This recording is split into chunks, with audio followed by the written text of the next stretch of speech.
Hello guys, তোমরা সবাই কেমন আছো? আমি জানি সবাই খুব ভালো আছো। যাই হোক, গুড ইভিনিং। চলে এলাম একটা ছোট্ট ব্লগ নিয়ে তোমাদের জন্য, তোমরা দেখতে থাকো। আমি একটু মার্কেট এসেছি আর কি, ছেলের মানে ছবি তুলতে হবে, ওখানে স্কুলে লাগবে। রক্তের গ্রুপ টেস্ট করা হলো, সেটা জমা দিতে হবে। আধার কার্ড জমা দিতে হবে, সেটা সব জমা দিতে হবে স্কুলে। সেগুলো রেডি করতে এখানে এসেছি। এখানে দিয়েছি জেরক্স করার জন্য, ছবিটা রেডি করছে আর কি। তারপরে এখান থেকে বেরিয়ে যাব সাইকেলের দোকানে। সাইকেল দেওয়া আছে ওখানে সারতে। সাইকেলটা সারা হলে, এই যে সাইকেলটা এখানে সারছে, আমি রাস্তায় দাঁড়িয়ে আছি আর কি। এখানে সাইডে দাঁড়িয়ে আছি আমি। এটা মার্কেট নয়, মার্কেটের অন্য সাইডে আর কি, মার্কেটে যাইনি। সাইকেলটা সারছে দেখি, ততক্ষণে আমি দাঁড়িয়ে রাস্তার সাইডে দাঁড়িয়ে আছি।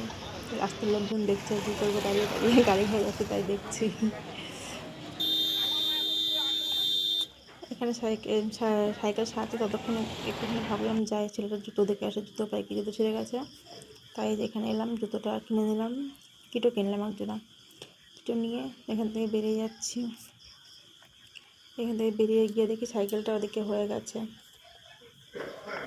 সাইকেলটা নিয়ে ওখান থেকে চলে গেলাম মিষ্টির দোকানে। ছেলে বললো আমার দই খাবো।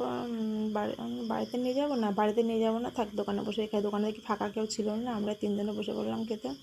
ছেলেকে দই দিলাম, আমরা দুটো করে ছানা জিলাপি খেলাম। ব্যাস এখানে